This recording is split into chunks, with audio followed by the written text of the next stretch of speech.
혹시 그런 기분 느껴본 적 있으세요? 분명히 처음 만난 사이고 서로 웃으면서 좋게 통성명을 했는데 한 10분쯤 지나고 나면 묘하게 내가 상대방의 비위를 맞추고 있는 듯한 그 찝찝한 느낌 말이에요. 이게 단순히 기분 탓이 아닙니다. 우리 뇌는 아주 영악해서 처음 누군가를 마주하는 그 짧은 찰나에 상대가 나보다 위인지 아래인지를 본능적으로 스캔하거든요. 이걸 사회심리학에서는 지위신호, 즉 스테이터스 시그널링이라고 불러요. 재밌는 건 이 서열이라는 게 우리가 흔히 생각하는 키나 덩치, 연봉으로만 정해지는 게 아니라는 거예요. 진짜 승부는 입을 떼는 순간, 특히 첫 대화의 딱 3문장 안에서 결정됩니다.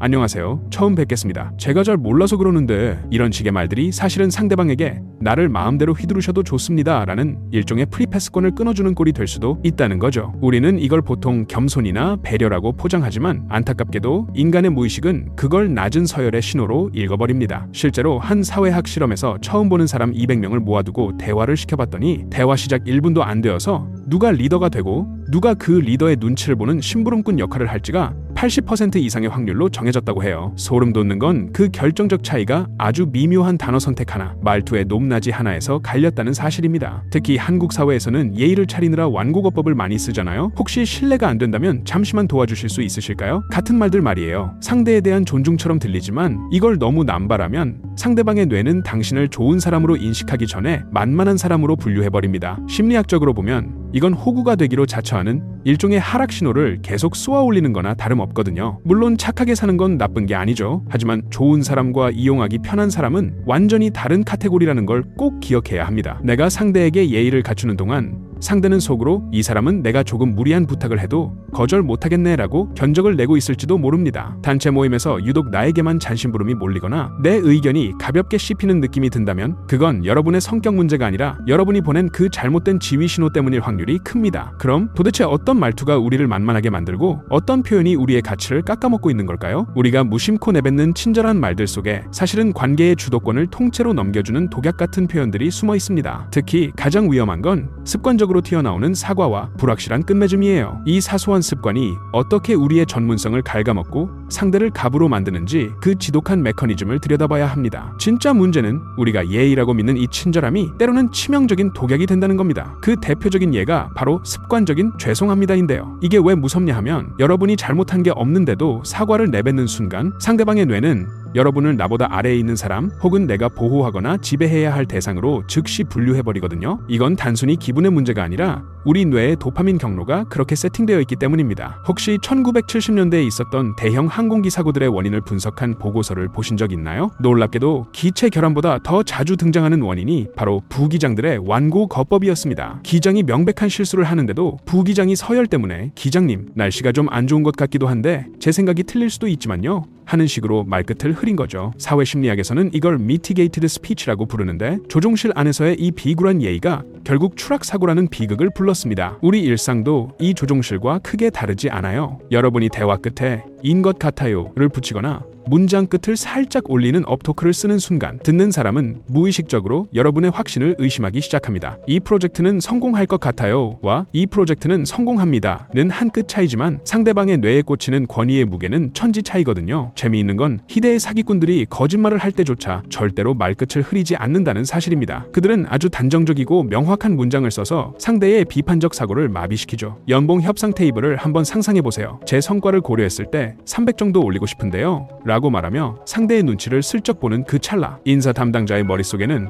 이 사람은 100만 올려줘도 되겠구나 혹은 적당히 핑계대면 포기하겠네 라는 계산이 번개처럼 지나갑니다. 여러분의 실력보다 여러분의 말끝 이 몸값을 결정해버리는 허무한 순간이죠. 결국 저자세의 사과와 불확실한 어투는 상대에게 내 주도권을 통째로 갖다 바치는 항복선언과 다름없습니다. 그런데 말이죠. 우리가 이렇게 말을 흐리고 저자세를 취하는 이유가 단지 말투 습관 때문일까요? 아닙니다. 사실 더 깊은 곳에는 침묵을 견디지 못하는 불안함이 숨어 있어요. 상대방과의 대화에서 아주 잠깐의 공백만 생겨도 그걸 메우려고 구구절절 설명을 늘어놓거나 어색함을 없애려고 짓는 그 비굴한 웃음 말이에요. 이게 진화 심리학적으로 보면 얼마나 치명적인 항복의 신호인지 알게 된다면 아마 깜짝 놀라실 겁니다. 보통 사람들은 불안해질 때 말을 더 많이 하게 됩니다. FBI 협상 전문가들이 입을 모아 하는 말이 있어요. 설명하는 자가 진다라고요. 내가 내 행동의 이유를 구구절절 설명하기 시작하는 순간 상대방은 본능적으로 이 사람이 지금 나한테 허락을 구하고 있구나 라고 판단합니다. 그러면 그때부터 상대는 여러분이 늘어놓은 그 이유들을 하나하나 반박하며 이른바 가스라이팅을 시작할 수 있는 명분을 갖게 되죠. 이건 우리 조상인 침팬지들에게서도 발견되는 본능인데요. 하급 침팬지가 우두머리와 마주쳤을 때 공포를 느끼면 입꼬리를 뒤로 당기며 이빨을 드러내는 표정을 짓습니다. 이걸 두려움의 미소라고 하는데 인간의 억지 웃음과 소름 끼칠 정도로 닮아 있어요. 무례한 농담을 들었을 때 나도 모르게 입은 웃고 있지만 눈은 떨리고 있는 그 표정, 그게 바로 현대판 두려움의 미소입니다. 여러분이 그 웃음을 짓는 순간 상대방과는 무의식적으로 앞으로 나한테 무례하게 굴어도 좋습니다 라는 암묵적인 계약서에 도장을 찍는 거나 다름없습니다. 친절이라는 가면 뒤에 숨은 이 비굴함을 걷어내지 않으면 여러분은 평생 남의 비위나 맞추는 조연으로 살 수밖에 없습니다. 하지만 안타깝게도 많은 사람이 이 사실을 머리로는 알면서도 실전에서는 여전히 아, 그게 그러니까요 라며 말을 시작하죠. 도대체 왜 우리는 이 착함이라는 감옥에서 탈출하지 못하는 걸까요? 그건 여러분의 의지가 약해서가 아니라 아주 오래전부터 설계된 우리 내면의 심리적 트라우마와 생존 전략이 얽혀있기 때문입니다. 사실 우리가 거절을 하거나 내 의견을 낼 때 자꾸 구구절절 설명이 길어지는 이유가 뭔지 아세요? 그건 바로 상대방이 나를 오해할까봐 혹은 나를 나쁜 사람으로 볼까봐 두려운 마음이 앞서기 때문입니다. 하지만 아이러니하게도 여러분이 입을 열어 변명을 늘어놓는 순간 대화의 주도권은 이미 강 건너갔다고 보시면 돼요. FBI 협상 전문가들은 이걸 아주 냉정하게 꼬집습니다. 설명하는 자가 진다. 이 짧은 문장에 아주 뼈 때리는 진실이 담겨 있죠. 여러분이 만약 제가 이번 주에는 조금 바빠서 그 일을 도와드리기 어려울 것 같아요. 부모님 댁에도 가야 하고 프로젝트 마감도 겹쳐서요 라고 말한다면 상대방은 여러분의 사정을 이해해주는 게 아니라 공략할 틈을 찾기 시작합니다. 부모님 댁은 다음 주에 가면 안 돼? 마감은 내가 좀 도와줄게 하는 식으로 말이죠. 여러분이 제시한 그 이유들이 오히려 상대가 나를 설득할 수 있는 먹잇감이 되어버리는 겁니다. 진화 심리학적으로 봐도 이건 생존과 직결된 본능이에요. 침팬지 무리에서 서열이 낮은 개체는 우두머리와 눈이 마주치면 입꼬리를 뒤로 당기며 이빨을 드러내는 표정을 짓습니다. 이걸 두려움의 미소라고 하는데 인간의 사회생활에서도 똑같이 나타나요. 무례한 말을 들었을 때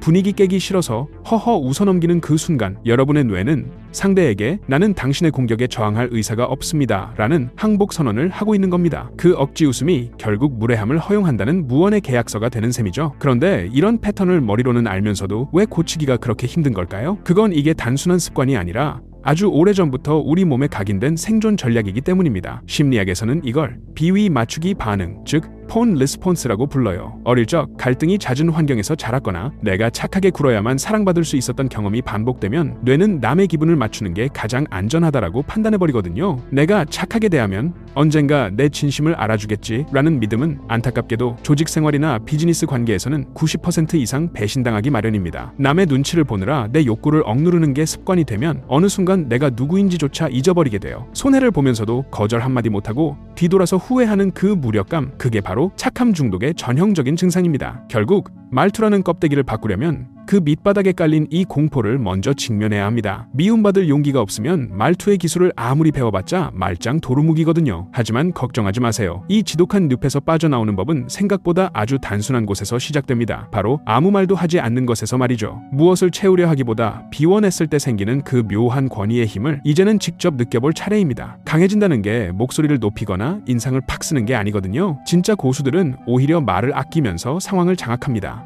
바로 정지와 중립 언어의 힘인데요. 영화 대부의 비토 콜레오네를 떠올려 보세요. 누가 무리한 부탁을 하러 왔을 때 그는 절대로 서둘러 대답하지 않습니다. 딱 3초 동안 가만히 상대를 응시하죠. 이 짧은 침묵이 상대를 얼마나 미치게 만드는지 아세요? 상대는 그 공백을 견디지 못하고 내가 너무 무리한 말을 했나? DU 하며 스스로를 검열하고 말을 거두어들이게 됩니다. 우리는 보통 상대가 말을 걸면 0.5초 만에 네 하고 튀어나가죠. 그 속도 자체가 이미 나는 당신의 명령을 기다리고 있습니다 라는 하급자의 신호예요. 이제부터는 언어를 리셋해야 합니다. 협상가들이 즐겨 쓰는 저반응 언어를 장착하는 거죠. 누가 무리한 요구를 하면 당황해서 변명하지 말고 그냥 그렇군요 혹은 그렇게 생각하시는군요 라고만 답해보세요. 네 라는 긍정도 아니요 라는 부정적 감정도 섞이지 않은 이 중립적인 반응은 상대방의 페이스를 완전히 무너뜨립니다. 이게 실전에서 얼마나 짜릿하냐면요. 맨날 일 떠넘기던 동료가 이것 좀 대신 해줄 수 있어? 라고 물을 때 평소처럼 제가 지금 좀 바빠서 라고 구구절절 읊는 대신 그냥 가만히 3초만 쳐다봐 보세요. 그러고 나서 담백하게 지금은 제 업무가 밀려서 어렵겠네요 라고만 하는 겁니다. 그럼 상대는 당황해서